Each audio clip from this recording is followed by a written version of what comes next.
ভারতের লোকসভা নির্বাচনের পর পশ্চিমবঙ্গে ক্ষমতার হাতবদলের রেশ কাটতে না কাটতেই বাংলাদেশের সীমান্ত ঘেঁষা এই রাজ্যে শুরু হয়ে গেল এক চরম অস্থিরতা। পশ্চিমবঙ্গের নতুন মুখ্যমন্ত্রী এবং বিজেপি নেতা শুভেন্দু অধিকারী ঘোষণা করেছেন, রাজ্যে শুরু হচ্ছে তথাকথিত পুশব্যাক প্রক্রিয়া।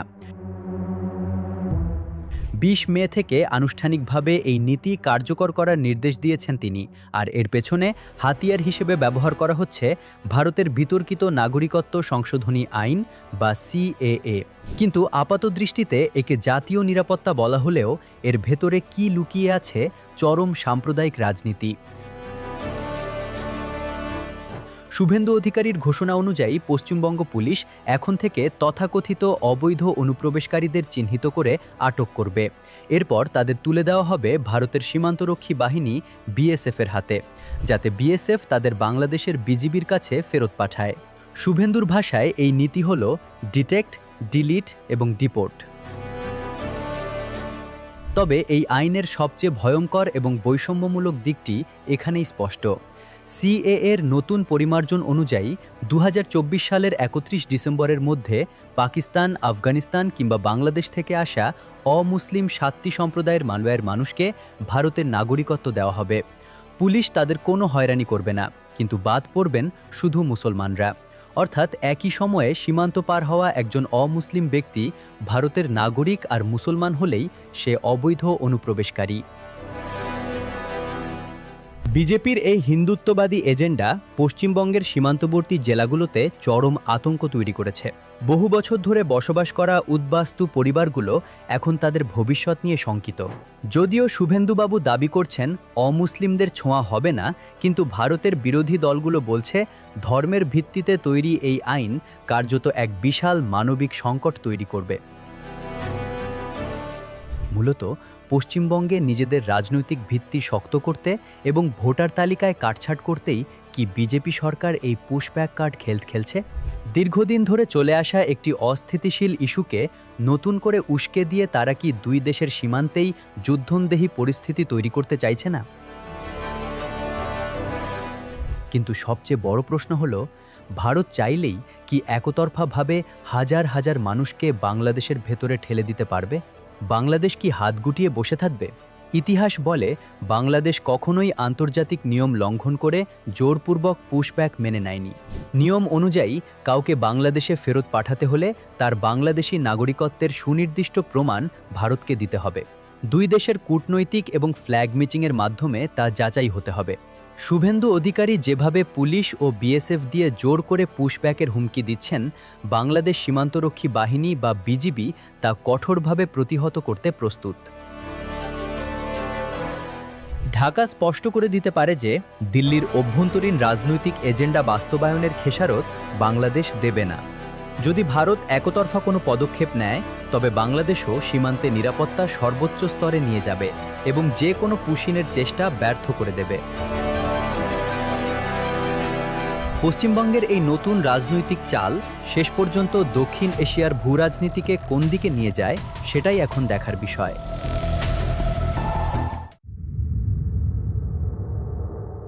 মার্কিন প্রেসিডেন্ট ডোনাল্ড ট্রাম্পের একের পর এক হুমকিকে ফুৎকারে উড়িয়ে দিল মধ্যপ্রাচ্যের পরাশক্তি ইরান। পরিষ্কার জানিয়ে দিয়েছে, নিজেদের রক্তজল করা সমৃদ্ধ ইউরেনিয়ামের এক কণাও দেশের বাইরে পাঠাবে না তেহরান। আর যদি আমেরিকা বা ইসরায়েল নতুন কোনো ষড়যন্ত্রের চেষ্টা করে, তবে এমন নতুন গোপন অস্ত্র দিয়ে আঘাত করা হবে যা এর আগে পৃথিবী কখনো দেখেনি।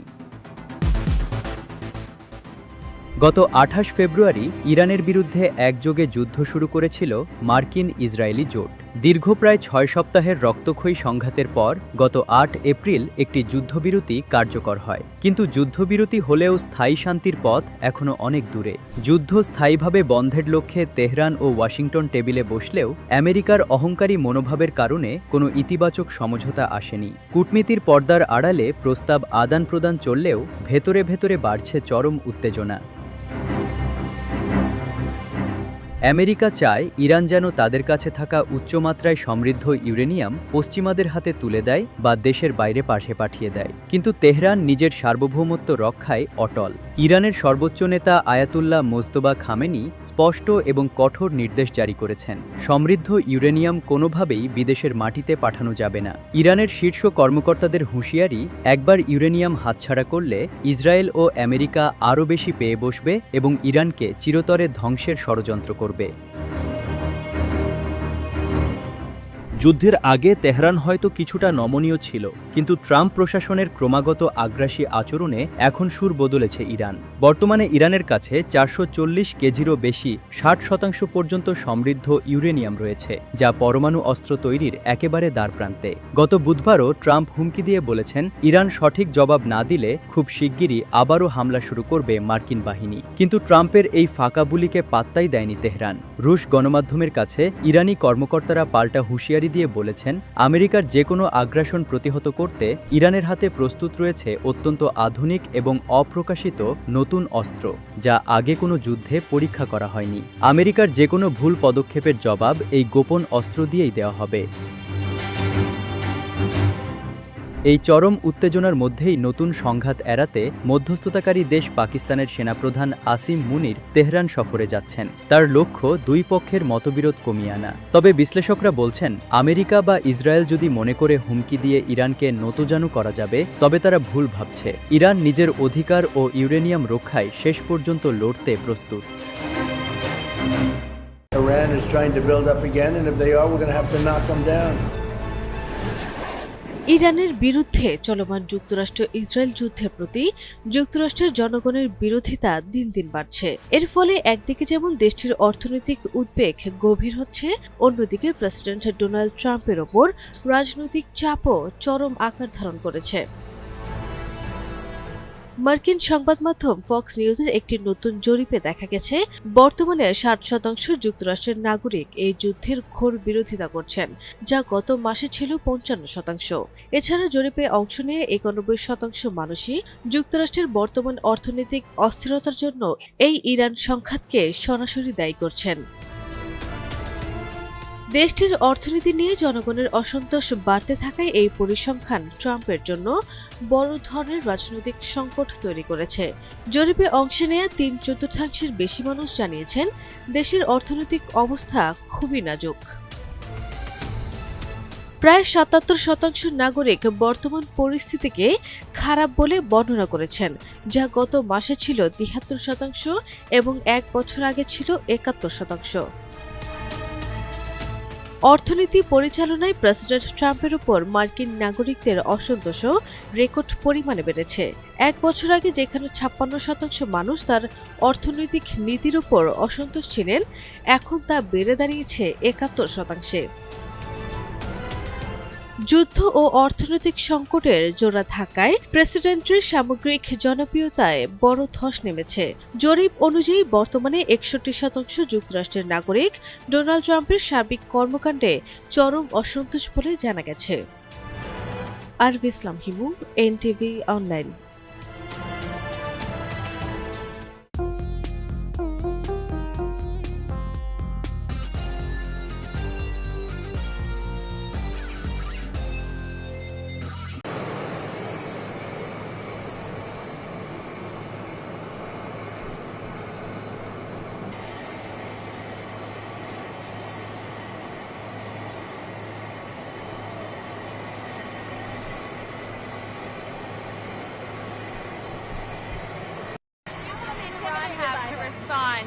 After you said yesterday you're about an hour away from making a decision, where does that stand today? Have you heard anything from them?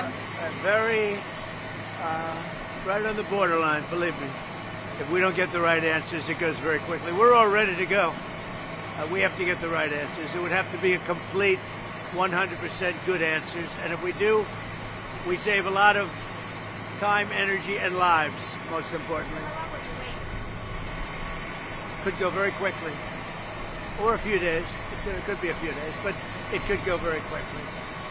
Iran is a defeated nation. We're dealing with some people, and we're dealing, actually, I must tell you, we're dealing with some very good people. We're dealing with people that are, I think, far more reasonable than the people that are really no longer with us. We're dealing with some people with talent, with good brain power, and we're pretty impressed by it. So hopefully those people will make a deal that's going to be great for everybody. Tired of the But back and I forth? don't know. Do I get what? I never Tired of the back and forth? I with never Iran? get tired.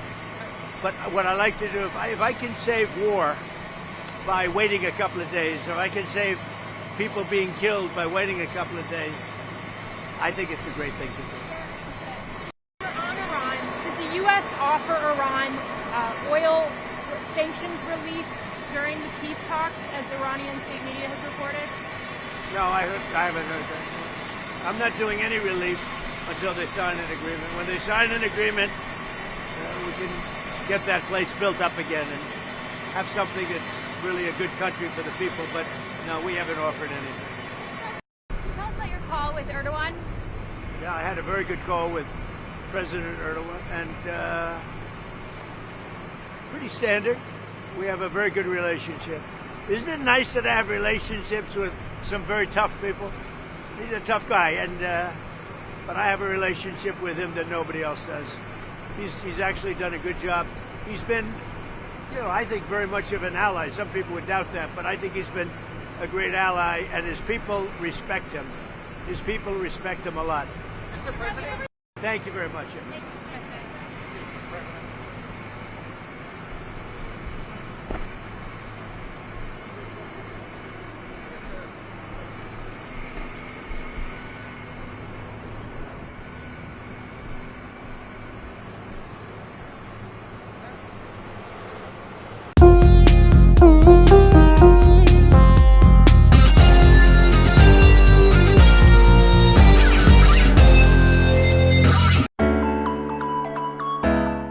নারায়ণগঞ্জের একটি খামারে থাকা এক মহিষ এখন viral শুধু বাংলাদেশেই নয়, আন্তর্জাতিক গণমাধ্যমেও।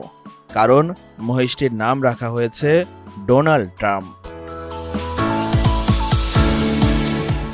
মাথায় ঢেউ খেলানো সোনালি চুলের মতো লোম আর আলাদা গড়নের কারণেই খামার মালিকের ভাই মজা করে মহিষটির নাম রাখেন মার্কিন প্রেসিডেন্ট ডোনাল্ড ট্রাম্পের নামে। আর সেই নামই এখন পৌঁছে গেছে ব্রিটিশ গণমাধ্যম দ্য টেলিগ্রাফ পর্যন্ত।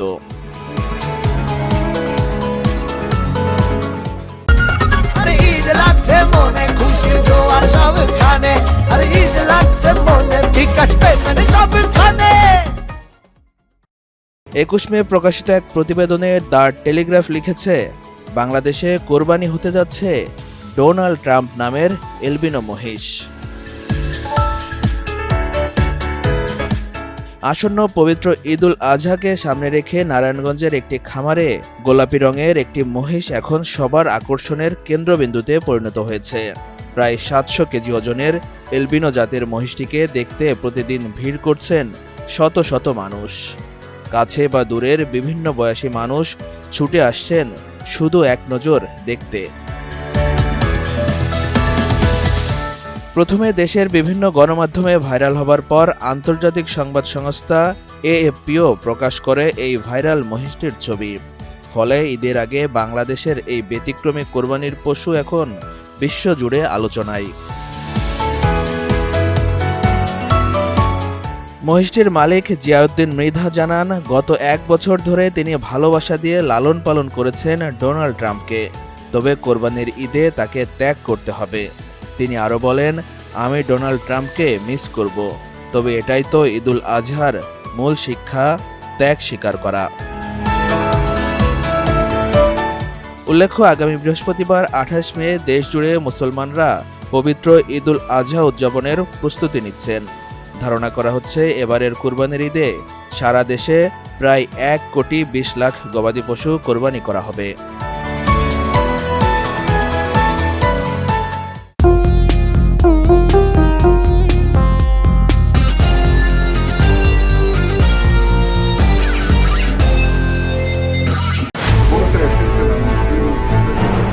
তীব্র রাজনৈতিক টানাপোড়েনের মধ্যে আগাম নির্বাচনের পথে আরও এক ধাপ এগিয়ে গেল ইসরায়েল।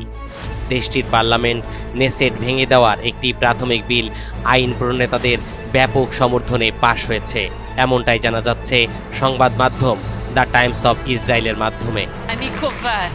כי הצעת חוק עונש מוות 20 মে বুধবার নেসেটে অনুষ্ঠিত ভোটাভুটিতে বিলটির পক্ষে অভূতপূর্ব সাড়া পাওয়া যায়। প্রস্তাবটির পক্ষে ভোট দেন 110 জন নেসেট সদস্য। এই বিলের বিপক্ষে কোনো ভোট পড়েনি। ক্ষমতাসীন জোট এবং বিরোধী দল উভয় পক্ষের আইন প্রণেতারাই পার্লামেন্ট ভেঙে দেওয়ার পক্ষেই ভোট দিয়েছিল।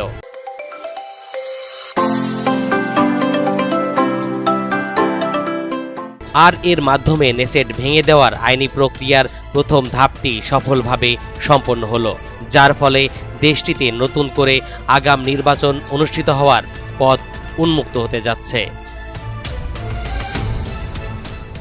বার্তা সংস্থা রয়টার্স সহ বিভিন্ন জরিপ সংস্থার মাধ্যমে জানা যাচ্ছে, ইসরায়েলে আগাম নির্বাচন অনুষ্ঠিত হলে প্রধানমন্ত্রী বেনিয়ামিন নেতানিয়াহু পরাজয়ের মুখে পড়তে পারেন, কেননা নেতানিয়াহু দীর্ঘ ঘনিষ্ঠ মিত্র আল্ট্রা অর্থোডক্স ইহুদি দল আর নেতানিয়াহুর সঙ্গে নেই। এছাড়াও একই সঙ্গে বিরোধী দলগুলো দীর্ঘদিন ধরে নেতানিয়াহু সরকারকে ক্ষমতাচ্যুত করার চেষ্টা চালিয়ে যাচ্ছে। গত জুনেও সরকার পতনের একটি প্রচেষ্টা ব্যর্থ হয়। তবে এবার পরিস্থিতি ভিন্ন। নেতানিয়াহুর জোটই 13 মে পার্লামেন্ট ভাঙার বিল জমা দিয়েছে। 2023 সালে 7 অক্টোবর হামাসের হামলার পর থেকেই নেতানিয়াহুর জনপ্রিয়তা অনেকটাই কমে গেছে।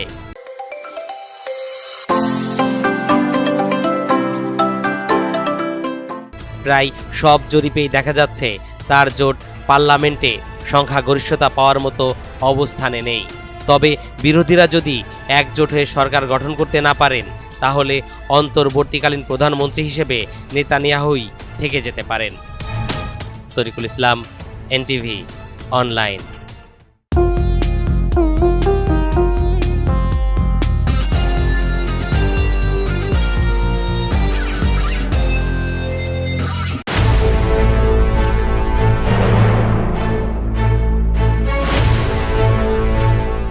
বেশ কিছুদিন ধরেই ইরান যুক্তরাষ্ট্রের মধ্যে চলছে প্রস্তাব আদান প্রদান।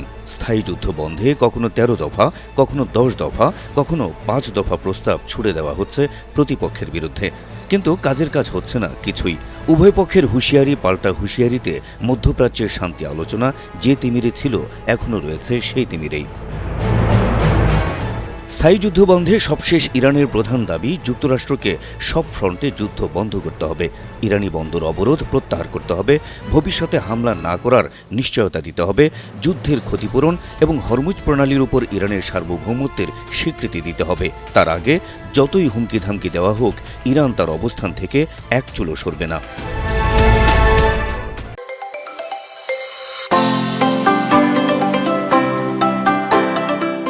অন্যদিকে ইরানের কাছে যুক্তরাষ্ট্রের পাঠানো সবশেষ শর্তগুলোর মধ্যে রয়েছে ইরানকে মাত্র একটি পারমাণবিক স্থাপনা চালু রাখতে দেওয়া হবে, উচ্চমাত্রায় সমৃদ্ধ ইউরেনিয়ামের মজুদ যুক্তরাষ্ট্রের কাছে হস্তান্তর করতে হবে। ওয়াশিংটন সাফ জানিয়ে দিয়েছে ইরানের জব্দ করা বৈদেশিক সম্পদের 25% ছেড়ে দেবে না।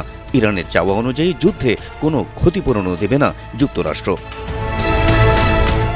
ইরানকে দেওয়া যুক্তরাষ্ট্রের এই শর্তগুলো মানা না হলে কিংবা এর সঠিক জবাব না পেলে পরিস্থিতি হাতের বাইরে চলে যাবে বলে সতর্ক করেছেন ডোনাল্ড ট্রাম্প। দিয়েছেন ইরানে ফের বড় ধরনের হামলার হুঁশিয়ারিও। বসে নেই ইরানও। ট্রাম্পের হুঁশিয়ারির জবাবে ইরানের Islamic revolutionary guard corps IRGC পাল্টা হুঁশিয়ারি দিয়ে বলেছে, যদি নতুন কোনো আগ্রাসনের সম্মুখীন হয় ইরান, তাহলে শত্রুদের চূড়ান্ত ধ্বংসের মুখে ঠেলে দেওয়া হবে। দেশটির প্রেসিডেন্ট মাসুদ পেজিশকিয়ানও বলেছেন, ইরানকে আত্মসমর্পণে বাধ্য করানোর চেষ্টা করছে আমেরিকা, আর তাদের এই চেষ্টা কেবল একটি অলীক কল্পনা ছাড়া আর কিছুই নয়। আপাতত আরব দেশগুলোর অনুরোধে ইরানে নতুন করে হামলার পরিকল্পনা স্থগিত করেছেন মার্কিন প্রেসিডেন্ট ডোনাল্ড ট্রাম্প। তবে বিশ্লেষকরা বলছেন, ট্রাম্পের সাময়িক স্থগিতাদেশ আরও বড় উদ্বেগের কারণ হতে পারে মধ্যপ্রাচ্যের জন্য। যে কোনো সময় তার এই সিদ্ধান্ত থেকে সরে এসে হামলা চালাতে পারেন ইরানের ভূখণ্ডে, কারণ কথা দিয়ে কথা না রাখার এক সমৃদ্ধ ইতিহাস রয়েছে মার্কিন যুক্তরাষ্ট্রের। তাই তাদের বিশ্বাস করা ইরানের জন্য কঠিনই বটে। Habib Rasel, NTV online.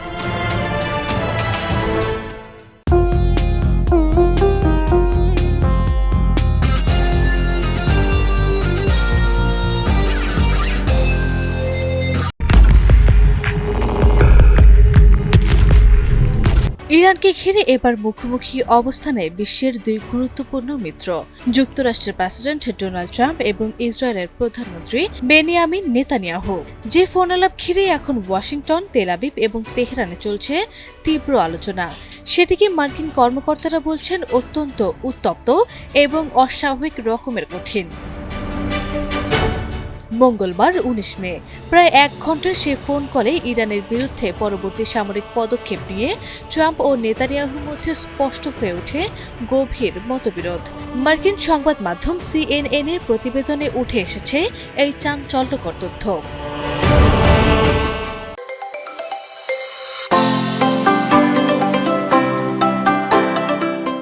এর মাত্রই দুদিন আগেও পরিস্থিতি ছিল সম্পূর্ণ ভিন্ন। রোববার আলোচনায় ট্রাম্প ইঙ্গিত দিয়েছিলেন খুব শীঘ্রই ইরানের বিরুদ্ধে বড় ধরনের বিমান হামলা চালাতে পারে যুক্তরাষ্ট্র। এমনকি সেই অভিযানের নামও ঠিক করা হয়েছিল, অপারেশন স্লোজ হ্যামার।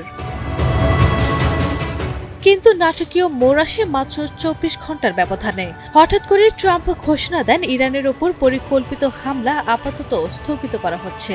কিন্তু কেন? কারণ কাতার, সৌদি আরব এবং সংযুক্ত আরব আমিরাতের মতো উপসাগরীয় মিত্র দেশগুলো ওয়াশিংটনের কাছে অনুরোধ জানিয়েছিল অন্তত আরেকবার কূটনৈতিক সমাধানের সুযোগ দেয়া হোক। বর্তমানে হোয়াইট হাউস পাকিস্তানি মধ্যস্থকারী এবং উপসাগরীয় কয়েকটি দেশ মিলে তেহরানের সঙ্গে সম্ভাব্য একটি শান্তি চুক্তির খসড়া তৈরির চেষ্টা করছে, আর সেখানে শুরু হয় বড় ফাটল। ইসরায়েলি প্রধানমন্ত্রী নেতানিয়াহু ট্রাম্পের এই সিদ্ধান্তে চরম ক্ষুব্ধ হয়ে ওঠেন। দীর্ঘদিন ধরে তিনি ইরানের বিরুদ্ধে সরাসরি ও কঠোর সামরিক অভিযানের পক্ষে অবস্থান নিয়ে আসছেন। মঙ্গলবারের ফোনালাপে নেতানিয়াহু নাকি ট্রাম্পকে সরাসরি বলেন, এই হামলা স্থগিত করা একটি বড় ভুল।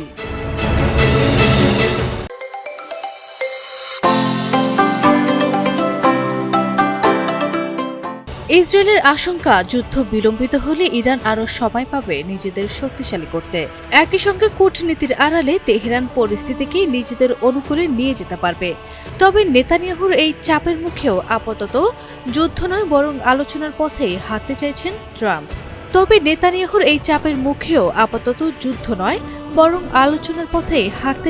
ট্রাম্প। বুধবার সাংবাদিকদের সঙ্গে আলাপকালে ট্রাম্প বলেন, আমরা ইরান যুদ্ধের শেষ পর্যায়ে আছি, দেখা যাক কি হয়। হয় চুক্তি হবে, না হয় এমন কিছু ঘটবে যা ভয়াবহ হবে। কিন্তু সবচেয়ে বেশি আলোচনায় এসেছে ট্রাম্পের আরেকটি মন্তব্য। নেতানিয়াহুর চাপ নিয়ে প্রশ্ন করা হলে ট্রাম্প বলেন, ও সেটাই করবে যেটা আমি ওকে করতে বলবো। এই এক বাক্যেই যেন পরিষ্কার হয়ে যায় ওয়াশিংটন এখনো মধ্যপ্রাচ্যের খেলায় শেষ কথা বলতে চায়। তবে পরিস্থিতি এখানেই শেষ নয়।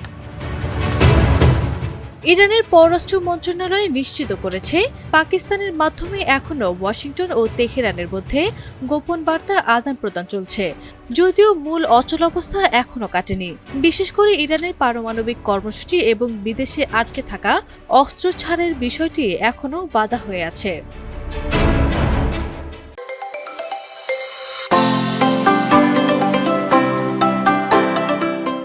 আঞ্চলিক বিশ্লেষকরা বলছেন, এই মুহূর্তে মধ্যপ্রাচ্য দাঁড়িয়ে আছে অন্যতম স্পর্শকাতর এক মোড়ে।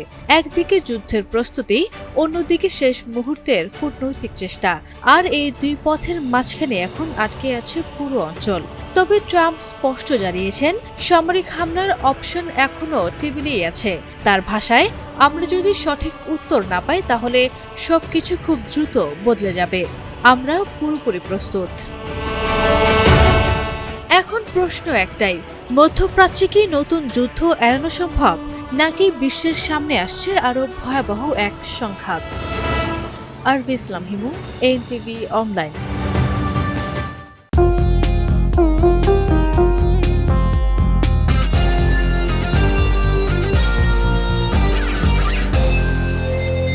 आप जब वंदे मातरम पढ़ते हैं, ये हमारे लिए शिर्क है। পশ্চিমবঙ্গে এবার আরও এক নতুন বিতর্কের জন্ম দিল বিজেপি সরকারের নতুন সিদ্ধান্ত। মুসলমানদের মাদ্রাসাতেও শিরক হিসাবে গণিত বন্দে মাতরম বাধ্যতামূলক করেছে মুখ্যমন্ত্রী শুভেন্দু অধিকারী।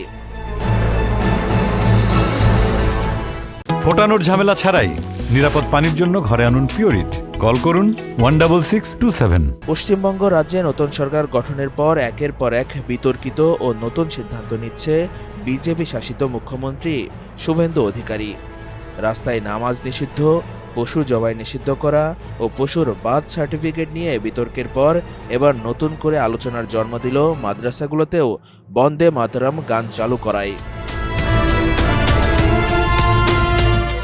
মুখ্যমন্ত্রী শুভেন্দু অধিকারীর নেতৃত্বাধীন নতুন বিজেপি সরকার প্রশাসনিক আদেশ জারি করে জানিয়েছে, পশ্চিমবঙ্গের সব স্বীকৃত সরকারি সহায়তাপ্রাপ্ত এবং বেসরকারি মাদ্রাসায় প্রতিদিন ক্লাস শুরুর আগে গাইতে হবে বন্দে মাতরম গান, যা কিনা ইসলাম ধর্মে শিরক হিসাবে গণিত হয়।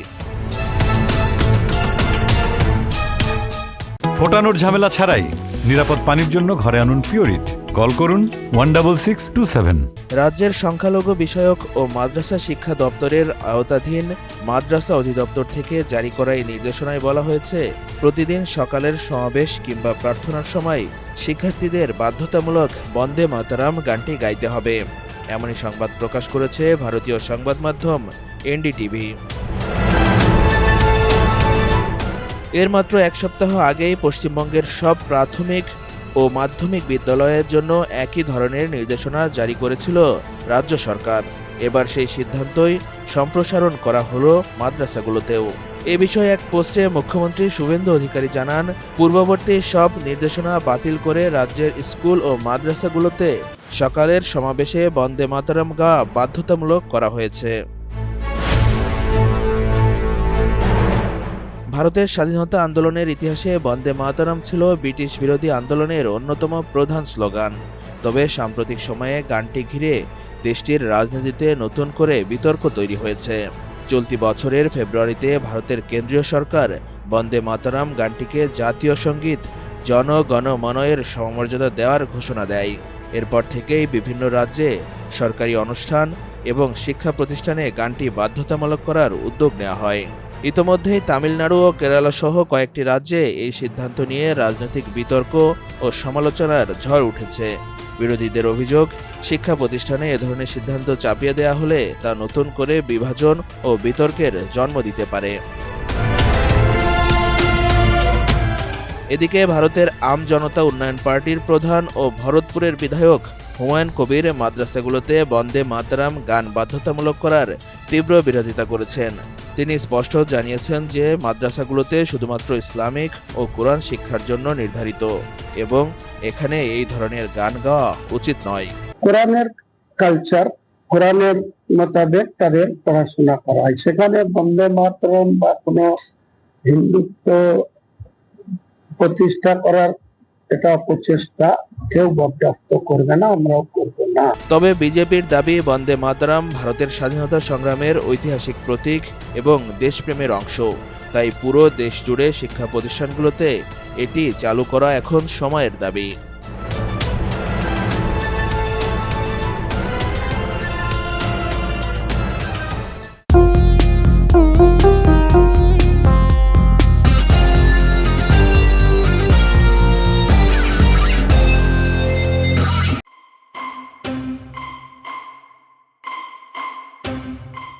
যুগ পাল্টাচ্ছে, আমরা প্রতিনিয়ত আধুনিকতার দিকে এগিয়ে যাচ্ছি, কিন্তু আমাদের মানবিক অবক্ষয়ের পরিসংখ্যান যেন দিন দিন মধ্যযুগের বর্বরতাকেও হার মানিয়ে দিচ্ছে। প্রযুক্তির এই উৎকর্ষতার যুগে এসেও দিন দিন শিশু ধর্ষণের হার এমন এক ভয়াবহ পর্যায়ে গিয়ে ঠেকেছে যা যে কোনো সভ্য সমাজকে লজ্জিত করতে বাধ্য, আর যার মূলে রয়েছে পেডোফাইল। আজ আমরা জানবো এই পেডোফাইল আসলে কি ও কেনই বা আমাদের এই মানবিক অবক্ষয়। বিশ্বজুড়ে শিশুদের উপর চলমান এই নীরব মহামারীর চিত্র উঠে এসেছে খোদ জাতিসংঘের শিশু বিষয়ক সংস্থা ইউনিসেফের সাম্প্রতিক তথ্যে। তাদের পরিসংখ্যান অনুযায়ী পৃথিবীতে বর্তমানে প্রায় 37 কোটি নারী রয়েছেন, যাদের মধ্যে প্রতি 8 জনে 1 জন নারী 18 বছর বয়স হওয়ার আগে কোনো না কোনোভাবে ধর্ষণ কিংবা ভয়াবহ যৌন নির্যাতনের শিকার হয়েছেন। আন্তর্জাতিক এই ভয়াবহ চিত্রের বাইরে আমাদের বাংলাদেশেও কিন্তু মোটেও স্বস্তিতে নেই। দেশের মানবাধিকার সংস্থা আইন ও সালিশ কেন্দ্রের পরিসংখ্যান বলছে, বাংলাদেশে গত ৮ বছরে ৩,৪৩৮টি শিশু ধর্ষণের মামলা দায়ের হয়েছে। তবে লোকলজ্জা আর সামাজিক চাপের কারণে প্রকৃত সংখ্যাটি মামলার চেয়েও হয়তো অনেক বেশি। সবচেয়ে শিউরে ওঠার মতো তথ্য হলো, এই ৩,৪৩৮টি মামলার মধ্যে অন্তত ৫৩৯ জনের বয়স ছিল মাত্র ৬ বছরের কম, আর ৭ থেকে ১২ বছর বয়সী শিশুর সংখ্যা ৯৩৩ জন। আরও ভয়াবহ তথ্য হচ্ছে, আমাদের সমাজে শুধু কন্যা সন্তানই না, নিরাপদ নয় ছেলে শিশুরাও। আইন ও সালিশ কেন্দ্রের হিসাব অনুযায়ী কেবল ২০২৪ সালে দেশে ছেলে শিশু ধর্ষণের ঘটনা ঘটেছে ৩৬টি, যার মধ্যে মামলা হয়েছে ২৪টি এবং ধর্ষণ চেষ্টা রেকর্ড করা হয়েছে আরও ৩টি। কিন্তু কেন এই চরম সামাজিক অবক্ষয়? এর পিছনের কারণ খুঁজতে অপরাধ বিজ্ঞান ও মনস্তত্ত্বের দিকে তাকালে একটি শব্দ বারবার সামনে আসে, তা হলো পেডোফাইল। সহজ ভাষায় পেডোফাইল বলতে এমন বিকৃত মানসিকতার ব্যক্তিকে বোঝানো হয়, যিনি প্রাক কৈশোর শিশুদের, সাধারণত ১৩ বছরের কম বয়সী শিশুর প্রতি যৌন আকর্ষণ, তাড়না বা লালসা অনুভব করেন। মনোবিজ্ঞানীরা বলছেন, বড়দের এই পেডোফিলিয়ার শিকার হলে একটি শিশুর মন, শরীর, আচরণ, আত্মবিশ্বাস এবং তার ভবিষ্যৎ সম্পর্কের সবকিছুই গভীরভাবে ক্ষতিগ্রস্ত হয়। এই পৈশাচিকতার শিকার হওয়া শিশুটি তীব্র ভয়, উদ্বেগ, দুঃস্বপ্ন, চরম অপরাধবোধ এবং বিষণ্ণতায় ভোগে। মনোবিজ্ঞানের ভাষায় একে বলা হয় পিটিএসডি বা আঘাত পরবর্তী মানসিক অভিঘাত। সময় মতো যদি পরিবারের সঠিক সহযোগিতা, চিকিৎসা বা প্রফেশনাল কাউন্সেলিং না পাওয়া যায়, তবে এই মানসিক যন্ত্রণার ভারী বোঝা সেই শিশুকে সারা জীবন বয়ে বেড়াতে হয়। তবে এই বিকৃত মানসিকতার মানুষগুলো আমাদের সমাজেরই আশেপাশে লুকিয়ে আছে। তাই শুধু আইন দিয়ে নয়, আমাদের সন্তানদের বাঁচাতে প্রয়োজন সর্বোচ্চ পারিবারিক সচেতনতা এবং অপরাধীদের দ্রুততম সময়ে দৃষ্টান্তমূলক শাস্তি। আপনার চারপাশের শিশুদের আচরণে কোনো পরিবর্তন দেখছেন কিনা সেদিকে নজর রাখুন। সন্তানদের সাথে এমন এক বন্ধুত্বপূর্ণ সম্পর্ক গড়ে তুলুন, যেন যে কোনো অস্বস্তি বা ভয়ের কথা শুরুতে আপনাকে খুলে বলতে পারে।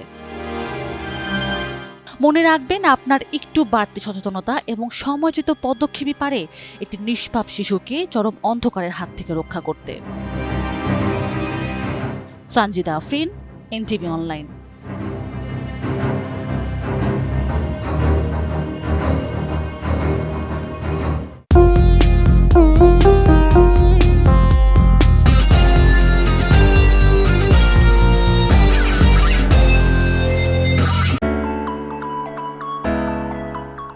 মঙ্গলবার ব্রিটেনের একটি রেডিও স্টেশনের এক অদ্ভুত খবরে মুহূর্তে স্তব্ধ হয়ে যায় পুরো যুক্তরাজ্য।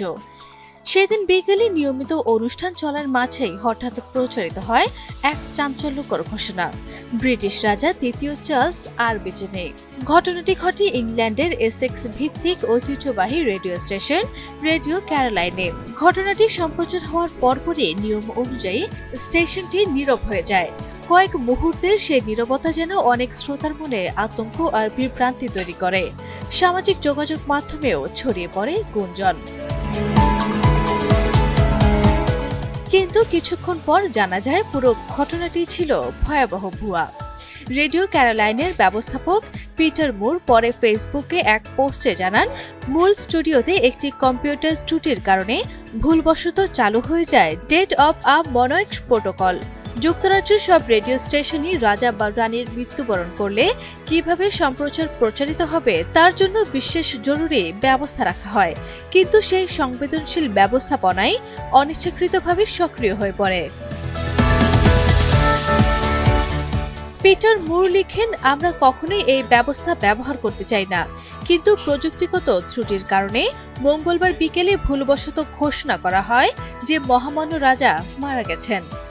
ভুল বুঝতে পেরে দ্রুত স্বাভাবিক সম্প্রচার শুরু করে স্টেশনটি অন এয়ারে ক্ষমা প্রার্থনা জানায়। একই সঙ্গে রাজা চার্লস ও শ্রোতাদের কাছেও আনুষ্ঠানিকভাবে দুঃখ প্রকাশ করা হয়। কিন্তু মজার বিষয়টি হলো, যখন ব্রিটেনে এই বিভ্রান্তিকর ঘোষণা প্রচার হচ্ছিল, ঠিক তখনই রাজা চার্লস ও রানী ক্যামিলা উত্তর আয়ারল্যান্ডে সফরে ব্যস্ত ছিলেন।